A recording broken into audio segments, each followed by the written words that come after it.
Bismillahirrahmanirrahim. Assalamualaikum warahmatullahi wabarakatuh. Alhamdulillahirrahmanirrahim. Wabillahi nasta'in ala umuri dunya waddin. Salatu wassalamu ala asyrofil anbiya'i wal mursalin wa ala alihi wa sahbihi ajmain, amma ba'du.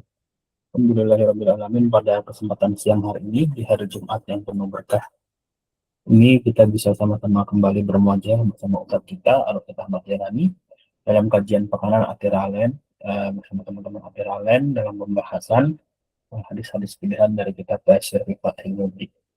Baik, tidak perlu berlama-lama lagi, mari kita mulai kajian pada siang hari ini dengan sama-sama membaca basmalah. Bismillahirrahmanirrahim. Fadhil Ustaz, tempat, silakan kalau ada Fadhil Mas. Mic-nya Ustaz, ditempel ke bibir. Masih belum keluar ya Ustaz suaranya.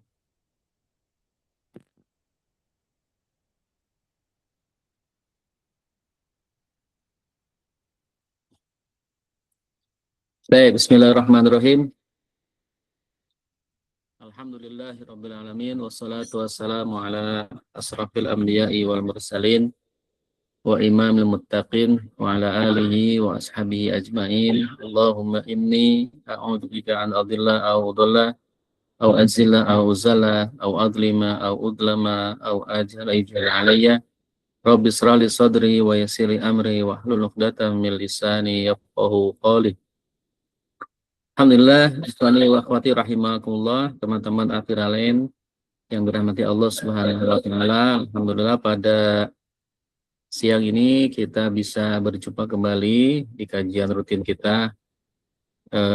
Tidak terasa ya, sepekan itu seperti satu hari.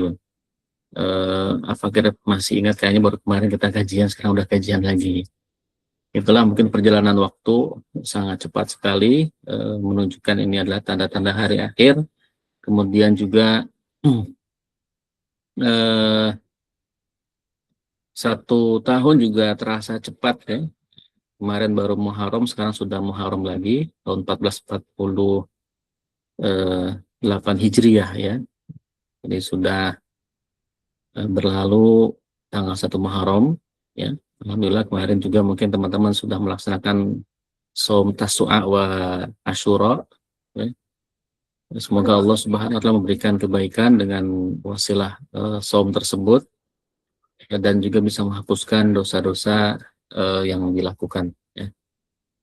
Baik, tak lupa juga sholawat dan salam kita curahkan kepada Nabi kita, Nabi besar Muhammad Sallallahu Alaihi Wasallam, sebagai qudwah hasanah kita, dan kecintaan kita kepada beliau harus melebihi segala-galanya daripada makhluk Allah Subhanahu wa taala.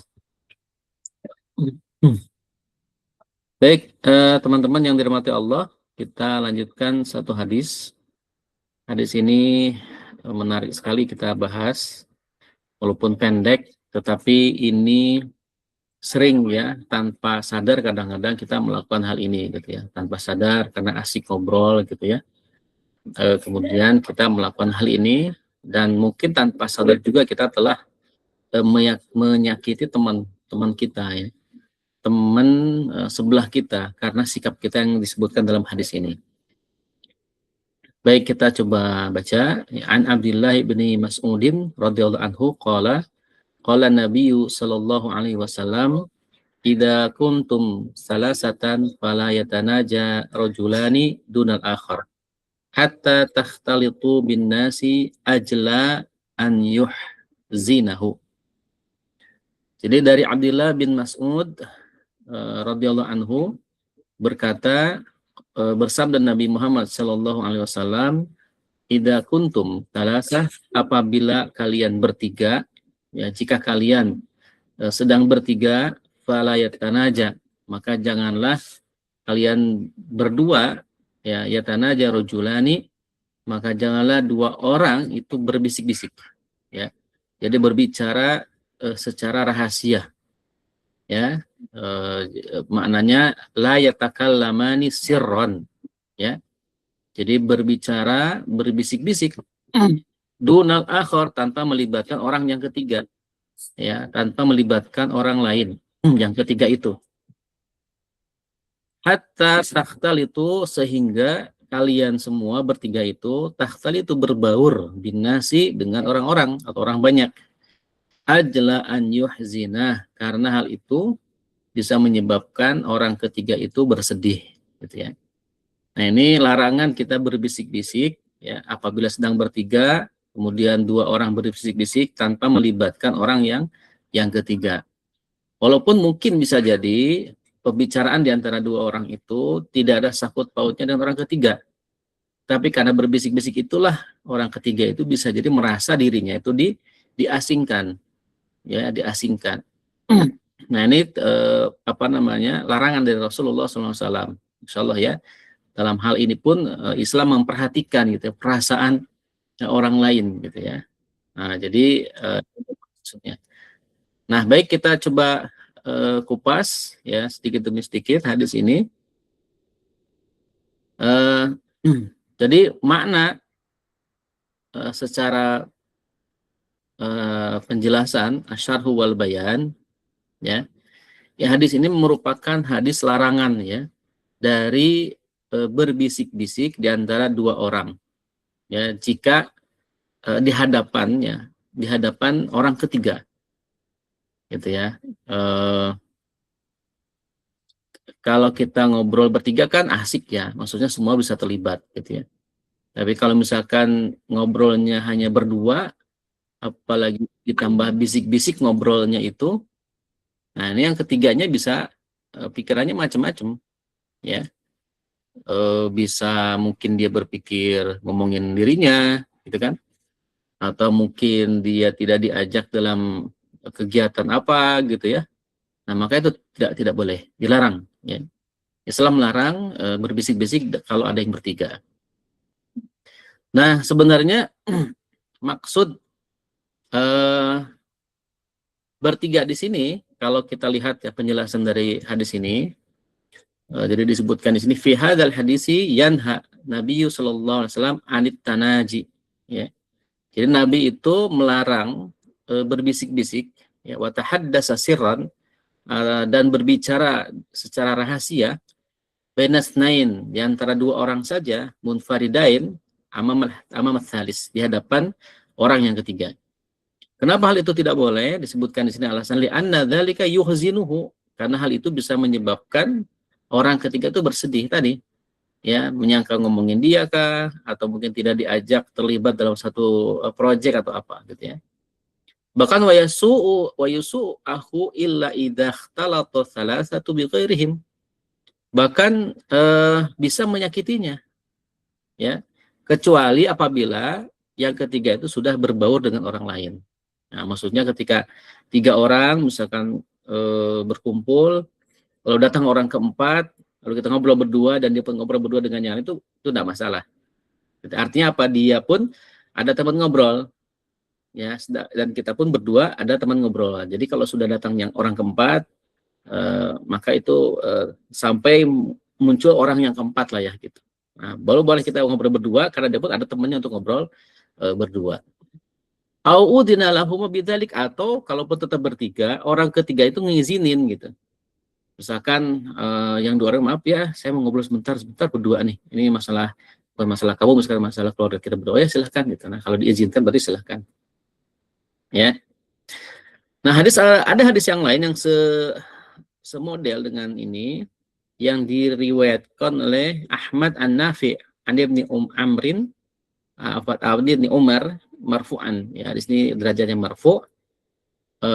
Bagaimana kalimatnya? Idza kuntum salasah fala yatanajasnani duna salis illa biiznihi fa inna dzalika yuhzinhu. Ya, mirip redaksinya.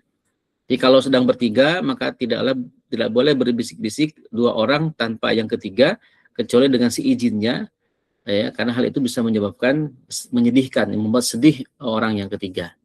Gitu ya.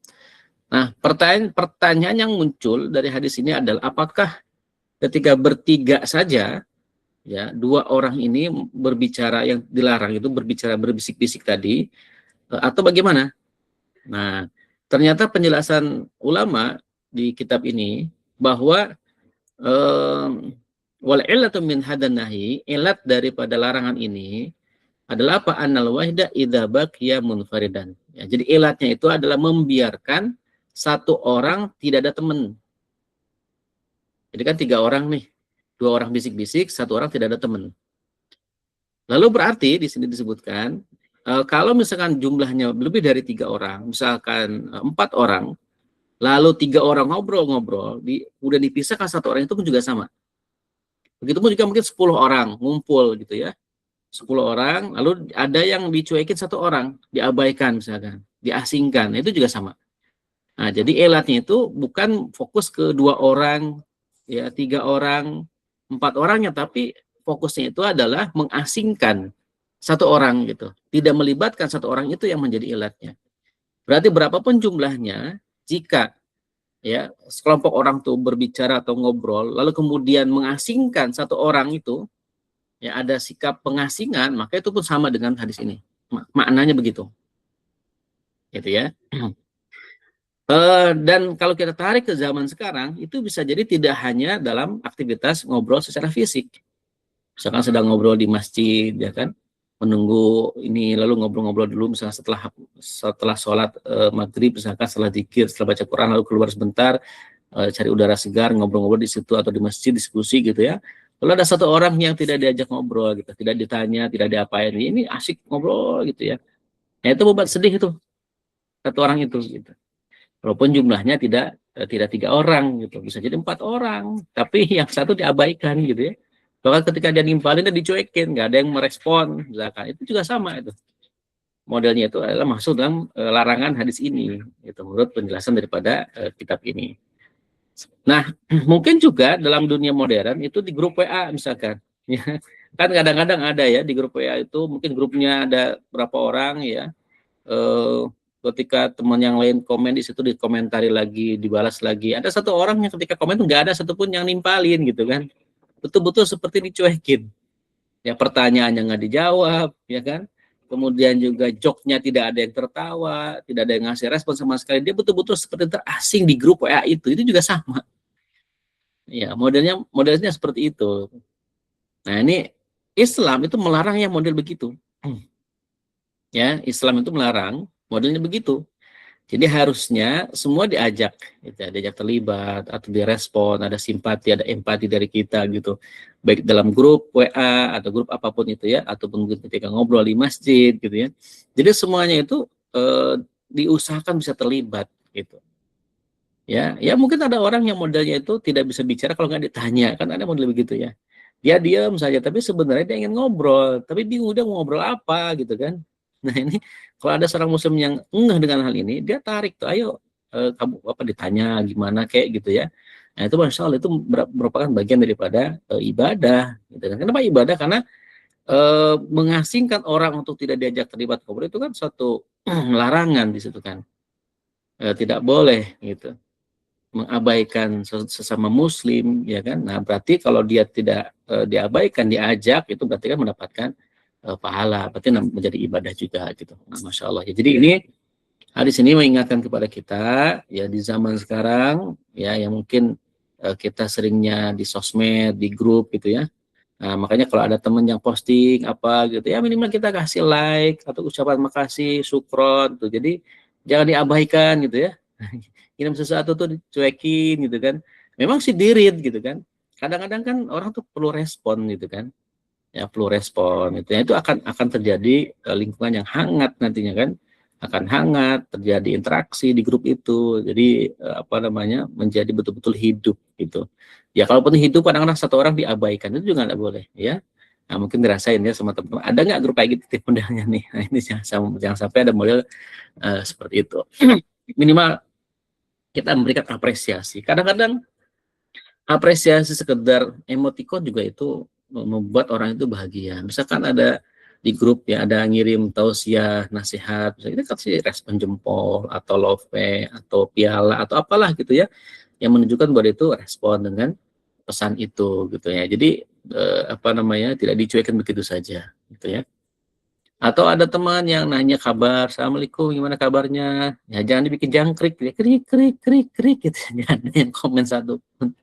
Ya minimal jawab Jawab salamnya kan wajib ya. Waalaikumsalam warahmatullahi wabarakatuh. Baik, alhamdulillah. Gimana kabar antum? Kan masya Allah itu.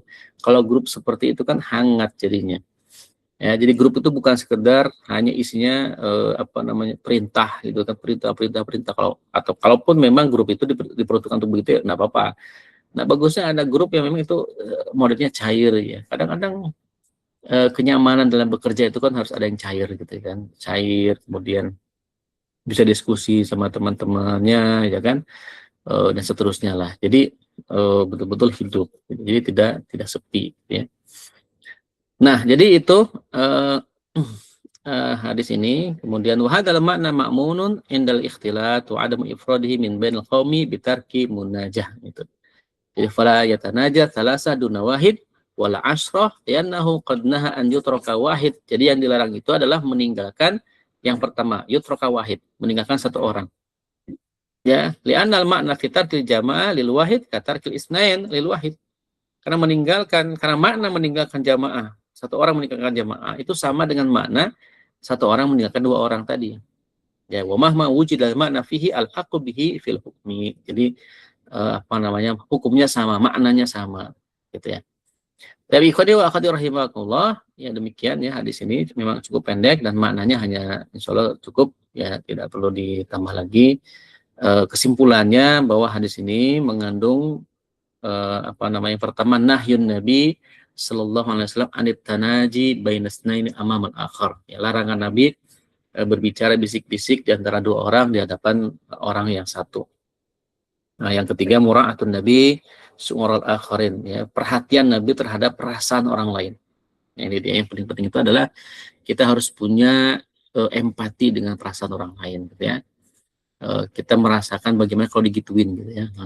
Ta'alimun Nabi sallallahu alaihi wasallam ashabahu ridwanullahi alaihim al-adab wa husnul khalq, ya. Bagaimana Nabi mengajarkan para sahabat ya al-adab, ya, dan akhlak yang baik. Nah, itu ya, bagaimana mengajarkan adab dan akhlak yang baik, gitu ya.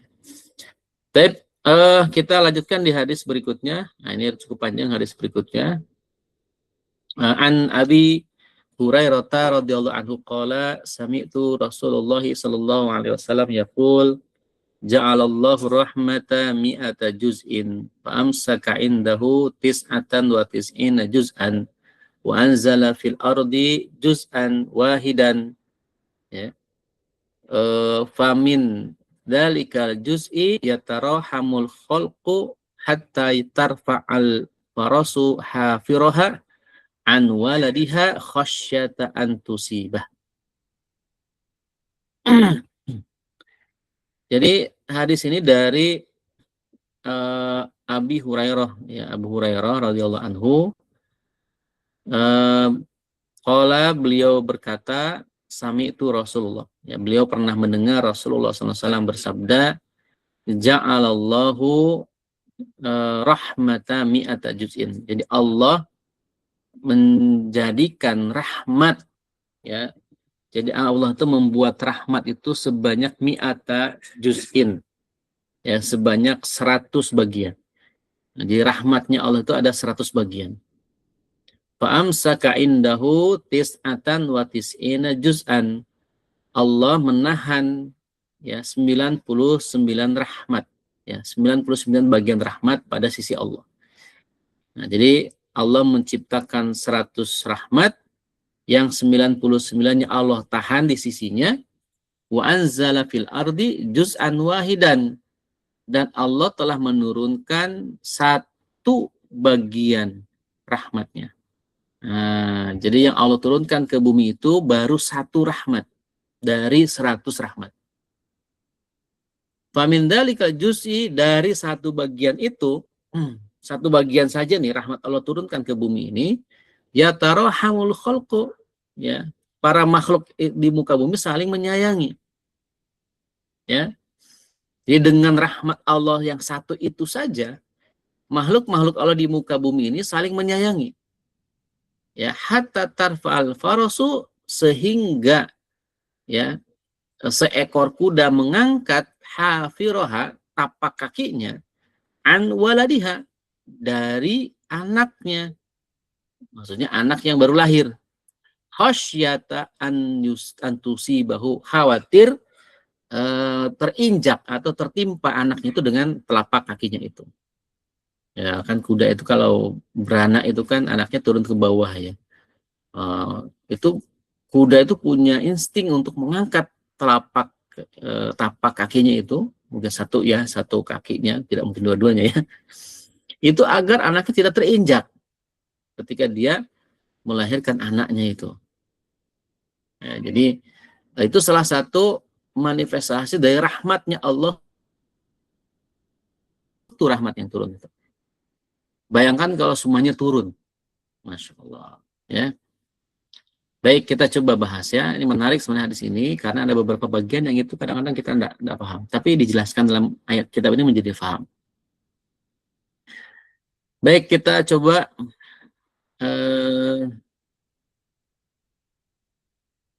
baca yang bagian asyarhu wal bayan. Ya. Nah, rahmatullahi ghairu mutanahiyatin la mi'ata wa la mi'atan. Jadi penjelasan hadis ini, rahmatnya Allah itu sebenarnya tidak terhitung, tidak terbatas. Jadi rahmatnya Allah itu tidak terbatas. Bukan 100 ataupun 200. Nah, itu. Lalu kenapa disebutkan 100 di situ? Nah, di sini penjelasannya.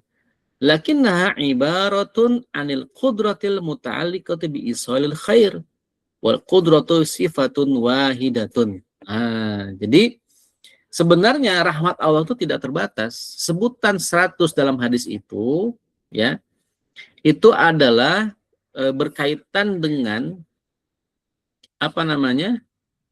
Ala sabili tamtsil ya. Hanya sekedar contoh saja. Tashilan difahami, agar mudah difahami. Nah, jadi rahmat Allah itu tidak terbatas. Tapi kenapa dalam hadis ini disebutkan mi'ah, 100 rahmat? Ya, itu adalah gaya bahasa tamtsil. Ya, bagaimana Rasulullah SAW memberikan tamtsil agar apa? Agar bisa mudah dipahami oleh orang-orang. Ya kan? Kan kalau ini kan saking banyaknya rahmat Allah disebut seratusan, ya kan? Kemudian cuman satu yang turun ke muka bumi, berarti kan ini kebayang jadinya. Ini akan lebih mudah difahami, ya kan? Jadi ini adalah cara Rasulullah mengajarkan para sahabat agar mudah dipahami. Ingat bahwa hadis itu kan maknanya dari Allah, tapi kalimat-kalimat bahasa itu Nabi sendiri yang memilih, gitu kan? Nah, Nabi memilih kalimat ini dengan istilah mi'ah itu untuk menunjukkan apa namanya litamsil tadi, agar memudahkan untuk bisa difahami, ya. Wa taqlilan lima indana, dan menunjukkan saking sedikitnya apa yang ada di kita, gitu. Bahwa cuma satu saja rahmat yang turun ke muka bumi ini. Wa taqsirun lima indahu subhanahu wa ta'ala, dan saking banyaknya yang ada di sisi Allah subhanahu wa ta'ala. Nah, itu saja sebenarnya maksudnya itu. Ini maksudnya adalah Rasul, Nabi ingin menunjukkan bahwa rahmat yang ada di kita itu sedikit, yang paling banyak itu hanya ada pada diri Allah. Dan itu jumlahnya tidak terbatas, bukan 100 gitu. Nah, ada pada diri kita itu sedikit. Nah, dengan sedikit rahmat ini saja, itu makhluk-makhluk Allah saling menyayangi. Gitu, sangat saling menyayangi. Ya, maka waqad yakunul muradu bil mi'ah at-taksir wal mubalaghah, gitu. Jadi maksud dengan kalimat mi'ah itu untuk menunjukkan banyak atau seperti kalimat hiperbola, gitu. Ya, wa yurad biha al-haqiqah, tapi hakikat yang sebenarnya itu bukan 100 yang asli itu. 100 itu bukan. Ya. Tapi itu adalah saking banyaknya rahmat Allah Subhanahu wa taala. Ya, fayahtamilu an takuna munasabatan li adadi darajatil jannah. Wa jannatu a'la darajati rahmah. Fakanat kullu rahmatin bi izain darajatin. Waqad subita annahu la yadkhulu ahadul jannah illa bi rahmatillah. Gitu. Nah, makna apa namanya? Mengandung di dalam kalimat itu apa?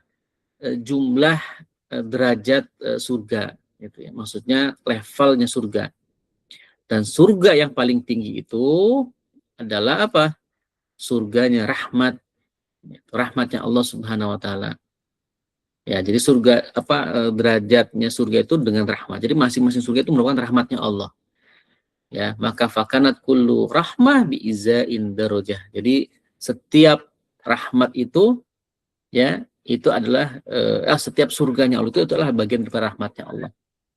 Dan tidak ada satupun yang bisa masuk ke dalam surga illa birahmatillah, kecuali dengan rahmatnya Allah, sebagaimana hadis yang pernah kita kaji sebelumnya. Ya, jadi siapapun tidak bisa masuk surga kecuali dengan rahmatnya Allah Subhanahu wa Ta'ala. Nah, rahmat yang ada di sisi Allah itu, yang berupa nikmat masuk surga itu adalah rahmatnya Allah Subhanahu wa Ta'ala. Nah, sedangkan rahmat yang turun ke bumi itu, ya, itu adalah rahmat yang sedikit. Ya. Nah, dan itu merupakan bagian daripada jenis-jenis rahmat yang Allah berikan kepada umat manusia, gitu ya. Nah, itu makna mi'ah. Nah, jadi dari hadis tadi kita bisa pahami bahwa hadis itu menjelaskan tentang rahmat Allah yang tidak terbatas, gitu ya. Kemudian yang kita nikmatin di bumi ini adalah bagian kecil dari rahmat Allah yang Allah turunkan ke muka bumi ini. Kemudian sisanya adalah rahmat Allah yang berupa surga. Yang banyak itu adalah bagaimana kita bisa masuk ke surga dengan rahmatnya Allah. Itu rahmat yang Allah sisakan untuk kita ya di akhirat nanti. Gitu. Karena kita bisa masuk ke dalam surga kecuali hanya dengan rahmatnya Allah Subhanahu wa Ta'ala. Gitu ya. Nah, rahmat yang sedikit ini pun yang turun ke muka bumi itu sudah bisa menyebabkan hewan kuda ya, itu bisa mengantisipasi dirinya agar tidak menyakiti anaknya yang baru lahir. Gitu. Dengan cara mengangkat kakinya secara insting naluriah seorang seekor kuda gitu. Ya. Ikhwani wa akhwati rahimakumullah. Nah, ada pertanyaan berikutnya, kenapa Nabi kok mengkhususkan kuda, disebutkan di situ kuda al-faras. Ya, tidak dengan binatang yang lain. Nah, disebutkan di sini li'annaha asyaddu wa aqwal hayawanati al-ma'lufah allati yushahidu al-mukhatabuna harakataha ma'a waladiha. Karena kuda itu dianggap sebagai hewan yang sangat kuat, ya. Yang itu bisa disaksikan langsung oleh orang-orang yang disuruh pada saat itu. Ini kan hadis ini disampaikan pada para sahabat atau kepada kaum muslimin yang ada pada zaman itu, ya, dan mereka sudah terbiasa melihat kuda, sehingga dengan begitu orang-orang akan lebih mudah tergambarkan gitu, ya, tergambarkan bagaimana rahmat Allah itu berlaku pada kuda, gitu, di mana induk kuda itu tidak mengangkat kakinya untuk agar anaknya tidak terinjak, itu terlihat setiap hari mungkin di sana, ya, pada waktu itu, gitu ya. Maka karena mukhatabnya itulah orang-orang yang memang bersamaan dengan gerakan aktivitas kuda terbiasa seperti itu sehingga bisa tergambarkan gitu, ya. Nah, kemudian kuda itu juga termasuk hewan yang bisa cepat bergerak, gitu ya. Jadi dengan lahiran anak itu bagaimana coba kuda itu tidak langsung menginjaknya. Harusnya kan ketika ada yang merasa tersakiti misalkan atau sesuatu yang aneh pada di kuda itu, harusnya kan dia bisa injak siapapun. Misalkan kita lah ya, kalau misalkan megang, mohon maaf ya, belakang kuda, ekor kuda itu pasti ditendang gitu. Ya, makanya kita dilarang kalau kita mau latihan kuda tidak boleh kita mendatangi kuda dari belakang, tapi harus dari samping. Ya, kenapa? Kalau dari belakang akan dianggap musuh. Ya, dan ditendang, dan tendangannya itu kuat sekali, bisa membuat orang itu terluka, bahkan bisa cacat gitu kan. Nah, itu kan jadi dengan responsif seperti itu harus bisa menyakiti orang gitu. Nah, ini ketika anaknya lahir pada posisinya di belakang itu tidak ditendang sama kuda ini, tidak diinjak-injak gitu. Kenapa? Karena ada rahmat Allah di situ. Nah, itu kira-kira ya. Ada rahmat Allah yang menyebabkan kuda itu secara insting itu tidak mengangkat kakinya, tapak kakinya agar tidak menginjak anaknya sendiri. Nah, ini bagian daripada rahmat Allah Subhanahu wa Ta'ala. Mungkin kalau kita analogikan dengan binatang-binatang yang lain yang kita bisa saksikan banyak sekali. Ya, misalkan ibu ya, induknya burung bangau itu kan. itu kan dilukai oleh si jantan agar bisa meneteskan darahnya dan diminum oleh anaknya, ya kan? Nah, karena anaknya itu ketika baru menetas itu hanya bisa mengkonsumsi kayak cairan darah yang berasal dari ibunya, induknya, yaitu dipatuk oleh suaminya, jantannya dipatuk sampai keluar darah, lalu kemudian ngocor ke anaknya, gitu kan? Itu kan rahmatnya Allah, kan masya Allah ya.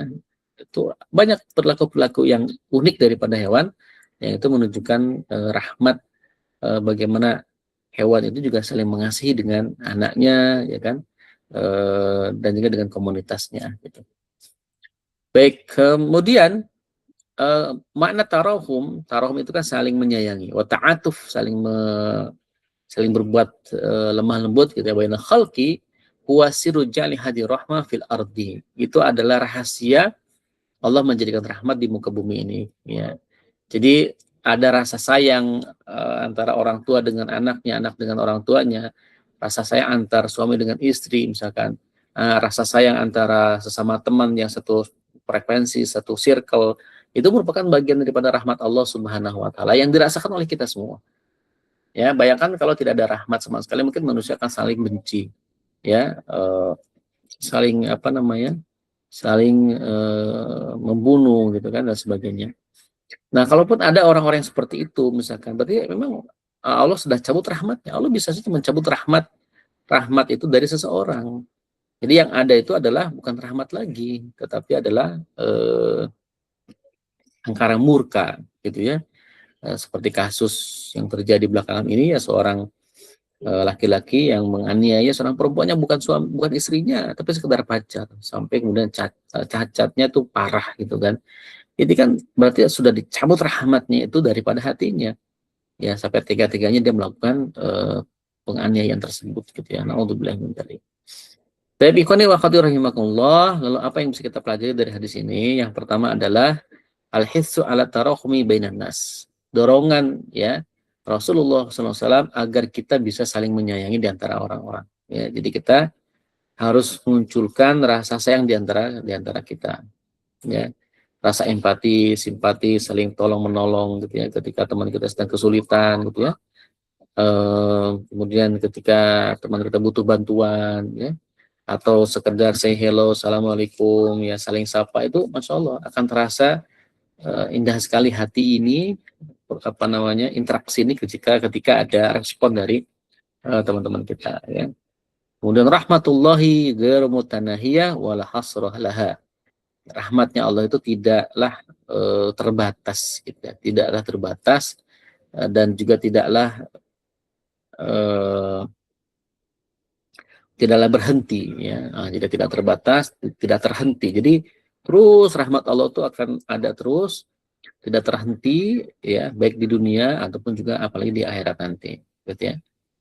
Al-hissu 'alal imani billahi azza wa jalla. Yang keempat adalah dorongan agar kita beriman kepada Allah Subhanahu wa taala. Ya, dengan kita melihat hadis ini harusnya keimanan kita bertambah. Itu betapa Allah ini memberikan rahmatnya bagi kita sebagai manusia ya, dan juga makhluk-makhluk yang lain yang tinggal bersama kita. Gitu. Maka rahmat Allah ini yang harus kita syukuri ya, dengan cara apa ya? Taat pada dirinya. Dan ketaatan kita kepada Allah Subhanahu wa taala juga sebenarnya bukan untuk Allah, tapi untuk diri kita sendiri. Gitu kan? Nah, jadi kebaikannya itu akan kembali kepada kita gitu.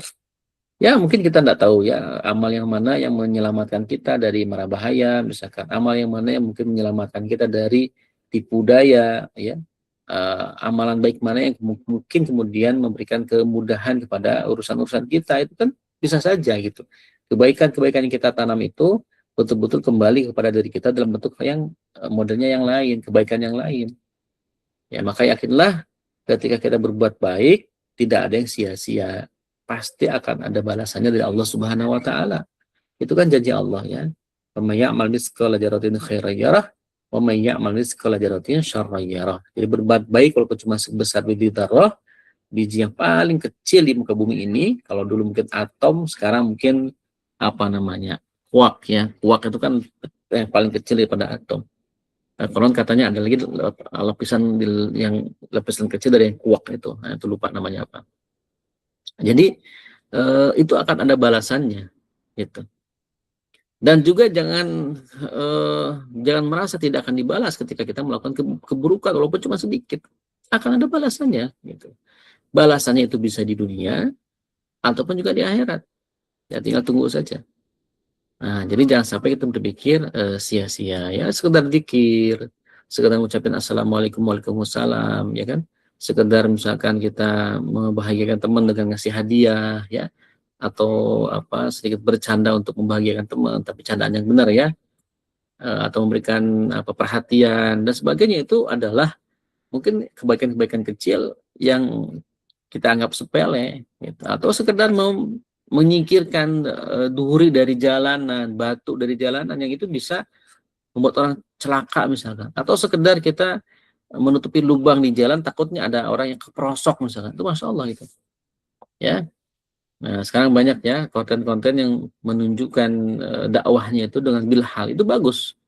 Ya misalkan ngajak orang sholat, ya, kemudian membersihkan masjid, ya, membersihkan jalan gitu ya. Nah, itu insya Allah untuk kebaikan-kebaikan itu ya harus kita sebarkan daripada nanti keburukan yang beredar di sosmed. Yang mending kebaikan yang kita sebarkan, ya. Kita penuhi sosmed dengan segala macam kebaikan. Insya Allah itu bisa membuat atau menyelamatkan masyarakat ya, dari pengaruh-pengaruh buruk sosial media. Artinya apa itu? Kita niatkan sebagai bagian daripada aktivitas dakwah.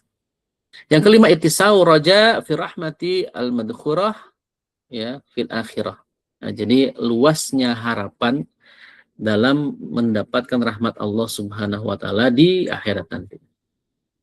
Ya, karena tadi rahmat Allah yang ada di sisinya banyak gitu ya. Tidak terbatas, berarti insya Allah kita pun bisa kebagian rahmat Allah nanti di akhiratnya. Tidak hanya rahmat di dunia yang sudah Allah turunkan, tapi rahmat yang di akhirat nanti kita bisa mendapatkannya. Salah satunya adalah bisa masuk surganya Allah Subhanahu wa taala. Ya, atarahum yang keenam, ya atarahum wa ta'atuf bainal makhluqati juz'un min rahmatillahi taala. Ya, saling sayang menyayang, saling berlemah lembut di antara makhluk-makhluk yang ada di muka bumi ini itu merupakan bagian dari rahmat Allah Subhanahu wa taala. Ya, itu rahmat Allah Subhanahu wa taala. Baik. Ikhwani wa akhwati rahimakumullah, itu hadis yang kedua. Kita coba masuk ke hadis yang ketiga lah ya. Kita bahas 3 hadis ya. Rahmatu bisibyan, ya, menyayangi anak kecil. An Aisyah radhiyallahu anha qalat ja'a arabiyyun ila nabi sallallahu alaihi wasallam faqala atuqabbiluna sibyan fama nuqabbiluhum. Faqala an-nabiy sallallahu alaihi wasallam aw amliku laka an nazza'allahu min qalbik rahmah. Nah, itu nih tadi yang saya sampaikan ya. Ini dalilnya ya, dalil bahwa rahmat itu bisa Allah cabut dari hati seseorang. Dari Aisyah radhiyallahu anhu berkata, Ja'a Arabiyun, telah datang orang Ajam, orang Baduy ya. Arab itu kan orang Baduy. Ila Nabi sallallahu alaihi wasallam, kepada Nabi Muhammad sallallahu alaihi wasallam. Faqala, orang Baduy itu ngomong, atuqabbilu nasibyan, apakah kalian mencium anak-anak kecil? Ya, fama nuqabbiluhum, maka kami tidaklah mencium mereka. Nah, jadi orang Baduy ini melihat ya Nabi mencium apa namanya, cucunya ya, cucunya Hasan Husain, Sayyidina Hasan dan Husain. Kemudian orang Baduy itu melihat aktivitas itu, lalu nanya gitu, emang kalian suka cium anak kecil ya, gitu kan? Kami nggak ada tuh cium-cium anak kecil begitu, gitu kan? Nah, inilah kata orang Baduy gitu. Pokoknya Nabi sallallahu alaihi wasallam, kemudian Nabi bersabda, awa amliku laka an naz'allahu min qalbik rahmah, gitu. Apakah ya aku ini memiliki bagimu, kata Nabi, ya, bahwa Allah mencabut dari hatimu rahmat. Jadi rahmatnya, jadi Nabi itu bertanya pada orang ini gitu, emang kamu itu tidak mencium anak kecil itu, maksudnya karena sayangnya gitu ya sama anak kecil, itu seolah-olah bahwa Allah tuh mencabut rahmat dari hati kalian.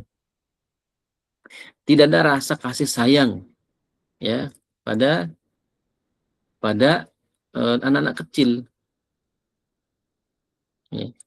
Ini mencium di sini bukan mencium karena pelecehan ya, tapi mencium karena memang kasih sayang. Ya. Jadi kasih sayang kepada anak-anak kecil gitu kan. Dan itu memang bagian daripada kerabatnya sendiri gitu kan. Nabi kan mencium cucunya di situ. Ya. Jadi Nabi mengatakan, "Au amliku laka," ya, apakah aku mampu gitu ya, menjadikan, amliku itu menjadikan ya, bagimu Allahu ya, rasa kasih sayang ya setelah Allah mencabut min qalbik rahmah dari hatimu kasih yang tersebut. Jadi maksudnya aku nggak habis pikir gitu. Apakah memang Allah itu sudah mencabut rasa rahmat kasih sayang pada hatimu sehingga kamu pun tidak menyayangi anak kecil ini. Maksudnya anak-anak yang bagian daripada saudaranya gitu. Kita coba bedah ya.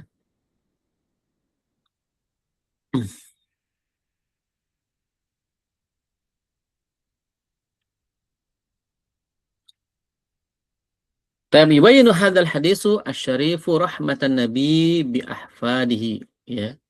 Hadis ini menunjukkan, hadis yang mulia ini menjelaskan ya tentang kasih sayang Nabi kepada ahfad. Ahfad itu cucu-cucunya. Ya. Wa taqbiluhu lahum, di mana Nabi mencium cucu-cucu mereka itu.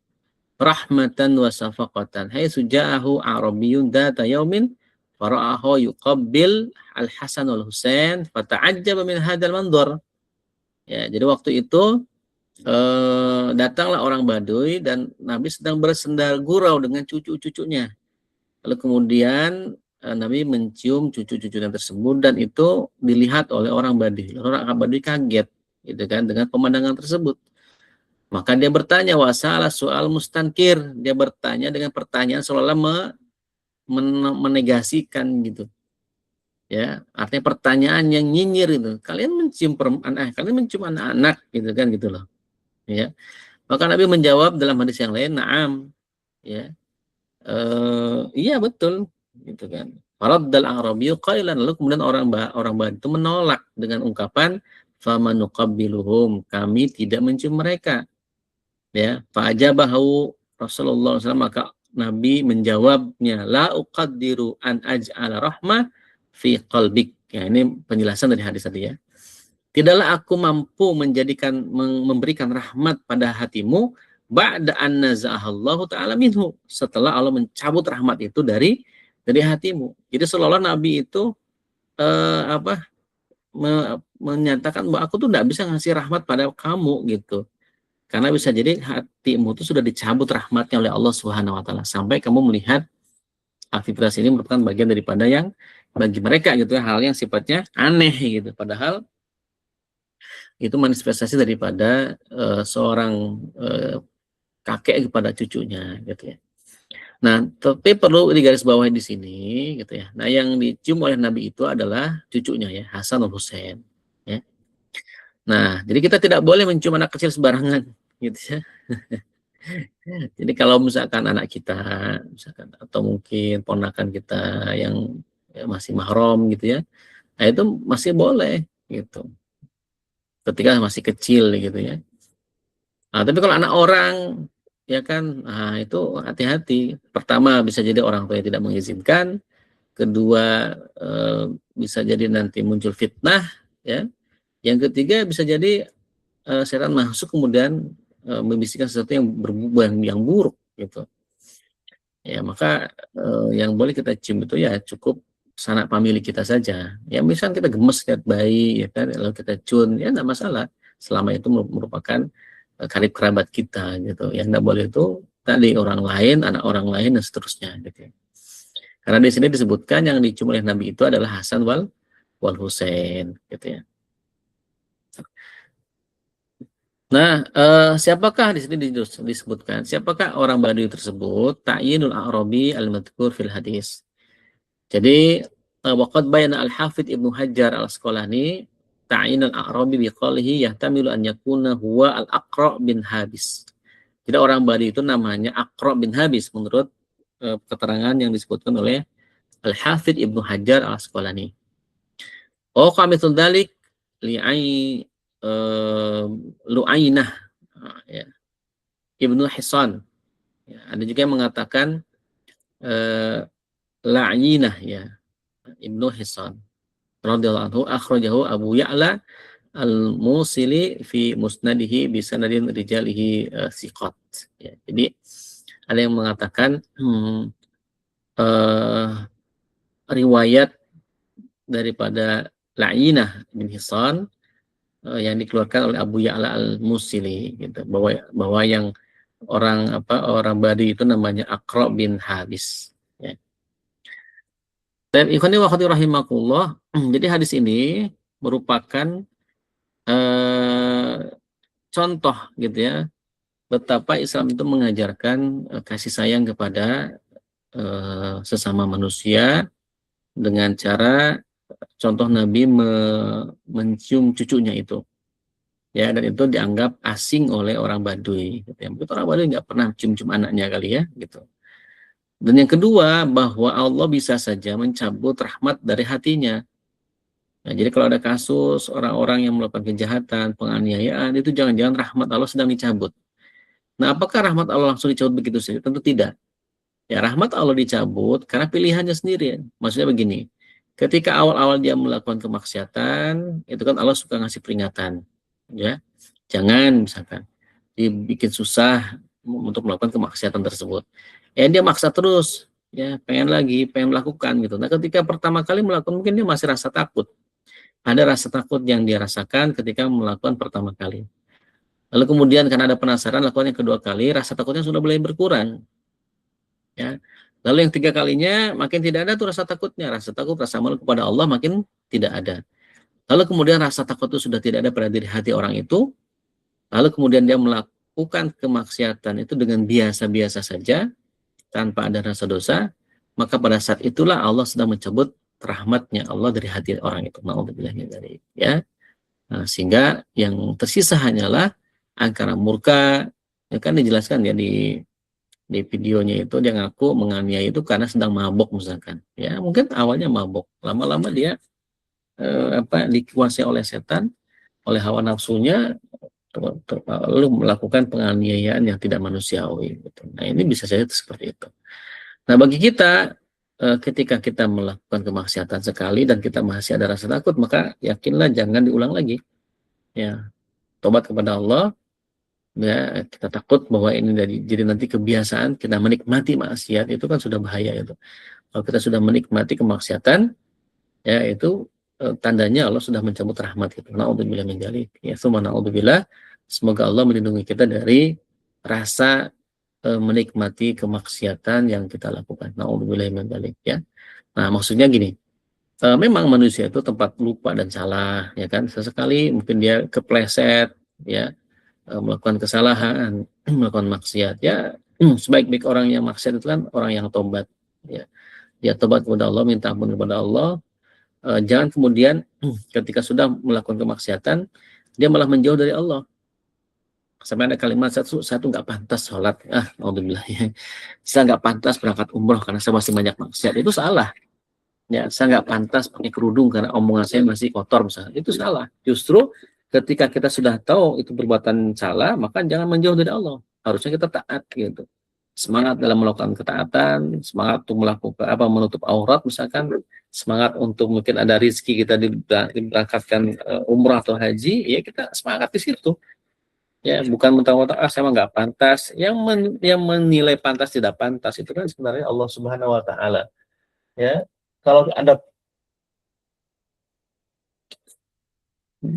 ada jalan ya kita melakukan ketaatan, ya kita lakukan. Itu jangan kemudian dengan alasan belum pantas, gitu kan? Kan banyak ya orang yang suka begitu, saya mah nggak pantas pakai kerudung, sama masih hati saya masih kotor. Nah, justru dengan kerudung itu kita harapkan hati kita jadi bersih, kan begitu. Karena hati yang kotor dengan memakai kerudung itu hal yang berbeda, masing-masing punya punya perintahnya gitu. Berakhlak yang baik itu perintah Allah, memakai kerudung juga perintah Allah. Tidak boleh kita kemudian mengabaikan satu dengan yang lainnya. Kalau itu wajib ya wajib dua-duanya, gitu. Ya sama saja ketika kita misalkan sholat dengan puasa, saya emang nggak mau puasa, sholat aja masih balang mentong. Itu masing-masing punya konsekuensinya gitu.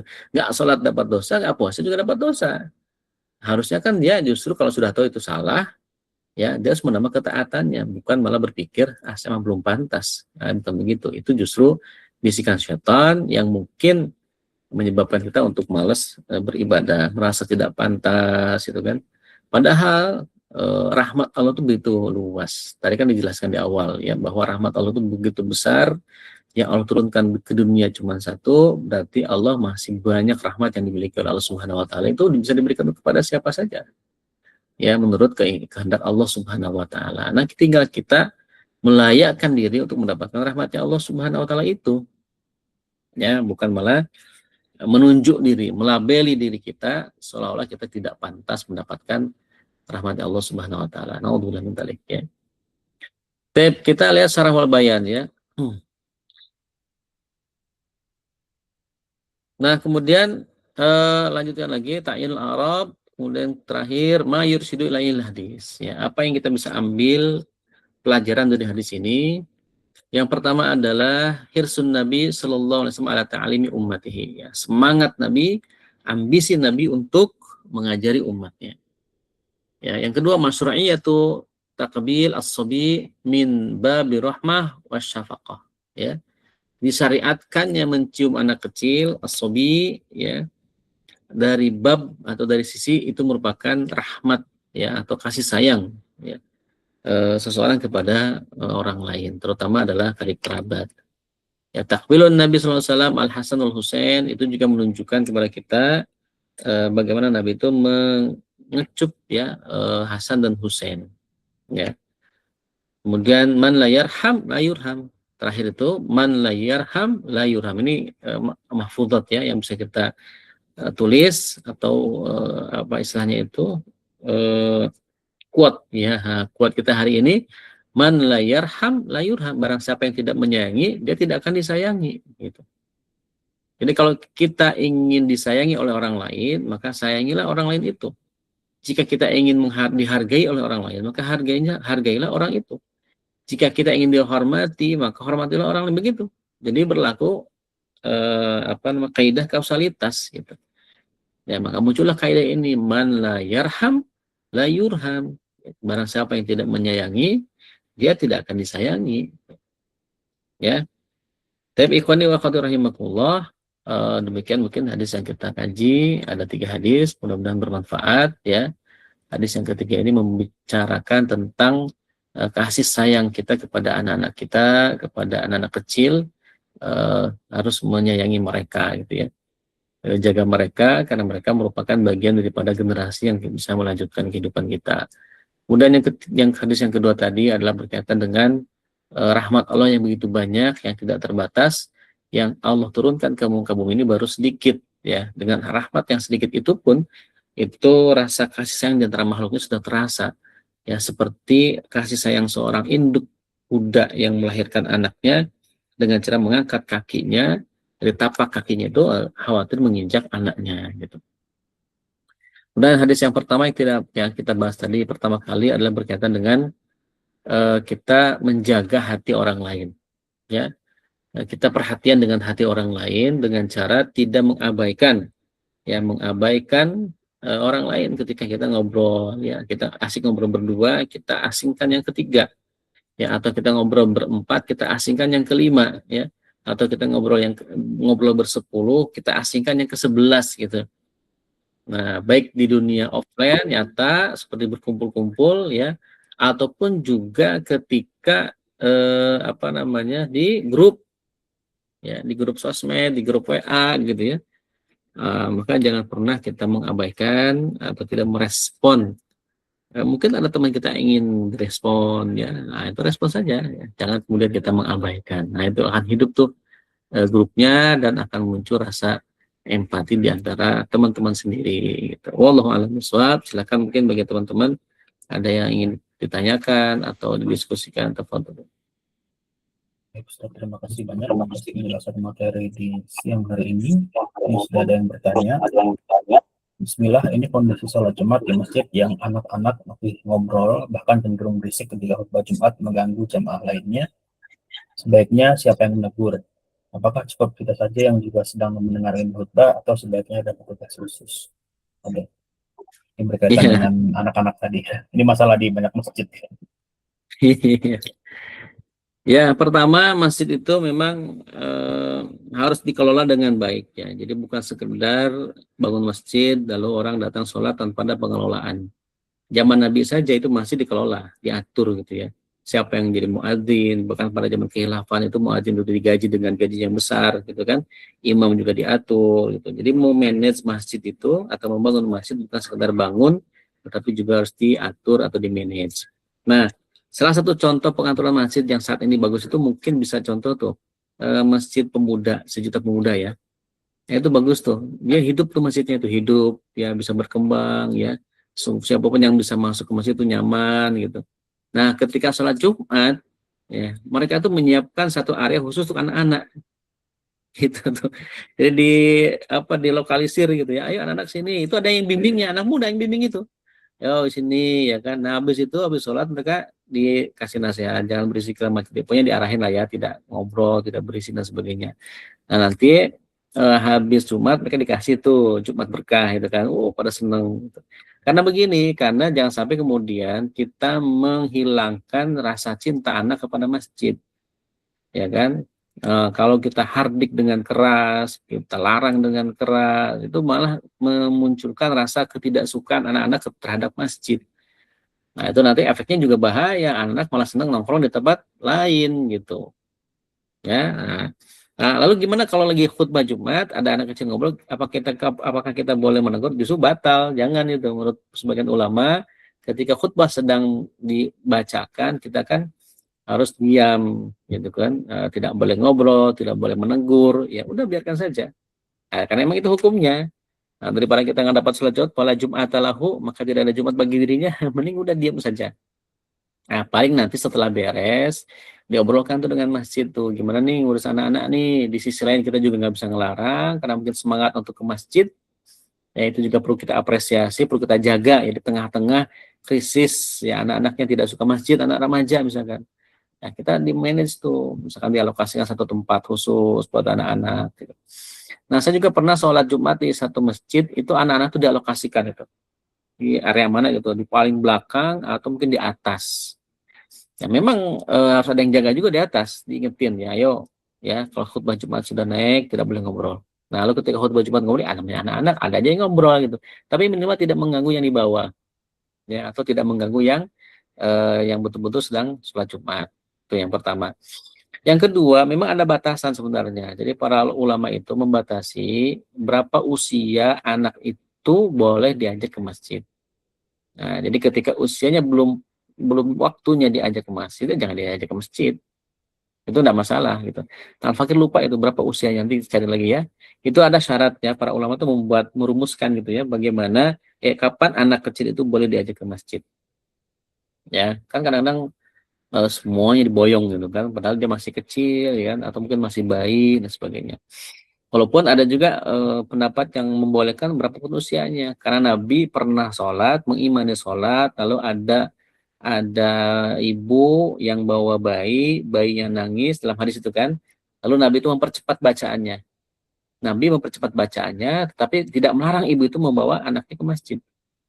Nah, karena berjamaah sama perempuan, kan perempuan boleh-boleh saja ya, boleh-boleh saja kita boleh-boleh saja ke masjid, itu tidak dilarang. Nah, itu termasuk juga main HP. Itu main HP termasuk yang mengalihkan khutbah Jumat. Jadi khutbah Jumat itu dengarkan, ya, tidak boleh ada aktivitas lain kecuali mendengarkan. Apakah ngobrol itu bisa membatalkan, Main HP juga bisa membatalkan. Kan tidak ngobrol Ustaz ya, tapi kan main HP. Apalagi balas chat WA misalkan. Nah, itu juga bisa membatalkan apa namanya? Fala Jum'atalah disebutkan, ya. Kan Bilal itu kan suka diingetin ya. Ida apa kok jadi lupa ya. Khatibu alal mimbar, ya kan? Fastami'wan situ la'alakum turhamun, itu kan. Wala yatakallam, ya. Waman lagau faqad fala jum'atalah. Barang siapa yang lagau, dia tidak serius melakukan aktivitas lain selain mendengarkan khutbah, fala jum'atalahu, maka tidak ada baginya Jumat. Maksudnya sholat Jumatnya tidak dapat gitu. Ya, bukan ulama lain mengatakan batal, dia harus sholat zuhur. Nah, itu ya. Jadi ini memang perdebatan di kalangan ulama. Nah, untuk hati-hati ya tadi, ya janganlah kita menegur, biarkan saja gitu. Nah, cuman memang harus ada manajemen ya, pengaturan anak-anak gimana. Itu bagus tuh di di Masjid Sejuta Pemuda itu ya. Saya sih nggak tahu ya, nggak tahu langsungnya pastinya bagaimana. Cuman kalau dilihat di sosmed itu dia tunjukkan tuh gimana ngatur anak-anak, ya kan. Anak-anak tetap rame, ya kan, dialokasiin satu area, mereka bisa sholat Jumat di situ, ya. Itu terpisah tuh dari jamaah bapak-bapak gitu. Wallahu a'lam bishawab ya. Itu Pak Vin. Ya, baik, terima kasih banyak atas jawaban yang diberikan. Silakan untuk jika ada pertanyaan ya, mungkin satu penanya lagi. Ini hadisnya ada 3 ya. Harusnya sih ada banyak pertanyaan ya. Ada yang terkait hadis nomor 1 ini biasanya hendak dialami oleh teman-teman semua. Silakan. Assalamualaikum Ustaz. Waalaikumsalam warahmatullahi wabarakatuh. Asam Ustaz. Siap, Pak Syam, sehat. Alhamdulillah. Izin bertanya Ustaz. Ya, monggo. Terkait sama sambungan pertanyaan di awal. Saya pernah mendapati 2 kali Jumatan Ustaz. Jadi anak-anak itu di masjid itu ramai banget. Jadi si khotib itu ketika khutbah dia mengingatkan dengan keras si anak-anak itu supaya jangan ribut gitu. Jadi khotibnya pada saat itu ambil suara untuk menenangkan anak-anak itu supaya khusyuk mendengarkan khutbah. Nah, itu penjelasannya gimana, Ustaz? Apakah membatalkan rukun khutbah atau bagaimana? Karena pada saat dia berbicara, topik isi khutbah materinya itu tidak tentang anak-anak jangan berisik lah, intinya seperti itu. Mohon izin dan jawabannya seperti apa, Ustaz? Terima kasih. Ya, jadi ketika khutbah yang berhak berbicara itu memang khotib. Gitu. Jadi khotib itu bisa menyampaikan tema khusus atau tema random atau mungkin tanpa tema. Ya, dia membahas hal yang aktual, ya, yang bisa mengingatkan para jamaah. Kan tujuan khutbah Jumat itu kan mengingatkan jamaah, ya, untuk senantiasa bertakwa kepada Allah Subhanahu Wa Taala, kan begitu ya. Nah, maka bagaimana caranya pesan itu bisa sampai? Ya, bisa membahas hal yang sifatnya sedang terjadi pada waktu umum atau sifat temanya umum atau mungkin yang terjadi di depan hadapannya beliau, di hadapannya para khotib. Nah, apakah khotib ketika khutbah kemudian ada anak kecil berbicara dulu tegur? Ya nggak masalah. Justru ya memang dialah yang berhak untuk melakukan itu. Sedangkan jamaahnya cukup diam, gitu kan? Karena khotib yang boleh berbicara itu ya khotib di situ sedang yang khutbah itu. Nah, jadi nggak masalah ya ketika khotib yang mengingatkan jamaahnya. Al-Fakir itu pernah itu ya mengikuti sholat Jumat di masjid dekat Parung itu. Itu khutbahnya itu betul-betul membuat jamaah itu nggak tidur. Kan biasanya kalau khutbah itu ada yang tidur ya, ngantuk. Itu Al-Fakir lihat tuh ke kanan ke kiri tengok ngantuk, itu nggak ada satupun yang tidur itu. Kenapa? Karena si khotib itu marahin jamaah di depannya itu. Bapak-bapak yang depan saya nih, di masjid ini, ya, awas kalau sholat Jumat tidur semua, gitu kan. Dalam hadis Rasulullah, orang yang tidur tidak dapatkan awal disebutin tuh. Awat apa kalian beratang? Boleh ditegur, diingatkan terus dengan keras dan berapi-api, bikin kita tuh nggak ada yang tidur, semua melek semua gitu. khutbah yang begitu tuh keren tuh. Ya, bahkan ada juga ulama itu kalau khutbah itu bawa pedang gitu. Wah, ya kan, makanya ada tombak ya. Tombak itu saking semangatnya ya. Bahkan Nabi pun ketika khutbah juga pernah dengan semangat ya kan sampai kemudian seperti mengajak perang gitu. Namanya kalau kita lihat ya khutbah-khutbah yang ada di Timur Tengah di Mesir gitu ya. Alfiqah pernah lihat seorang khutbah yang di Mesir itu kalimat apa suara itu kencang gitu. Seperti kalimat yang ngajak perang betul ya. Jadi bukan ya Yohanes ittaqullaha haqqa tuqatih wa la tamutunna illa itu. Aduh lama-lama ngantuk itu. Gitu. Jadi justru ketika khutbah itu ya semangat yang ditunjukkan ya kemudian menegur apa tema yang bisa mengusik, menegur aktivitas jamaah gitu kan dan sebagainya itu justru bagus gitu. Ya, jadi dibawakan dengan suasana yang semangat ya tidak malah bikin ngantuk. Karena misalkan jam-jam segitu jam ngantuk memang gitu ya. Jadi nggak masalah Pak Sam, kalau khutibnya yang salah itu kalau sesama jamaah, gitu ya, sesama jamaah itu menegur orang yang ngobrol itu bisa menghilangkan pahala sholat Jumatnya, pahala Jumat lahu, walaupun secara syarat rukun fikihnya mungkin dia tertunaikan lah ya, namun kan tidak dapat pahala jadinya, ya baiknya memang dibadal apa ditambal dengan sholat zuhur lah, gitu. Wallahu a'lam bishawab. Baik, terima kasih banyak Ustaz atas jawaban yang diberikan.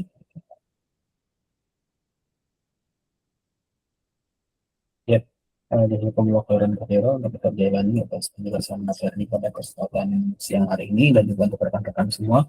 Semoga 3 hadis yang sudah disampaikan oleh Ustaz, Ustaz ikut dengarkan khutbah Jumat wajib kan Ustaz? Wajib gitu. Ya.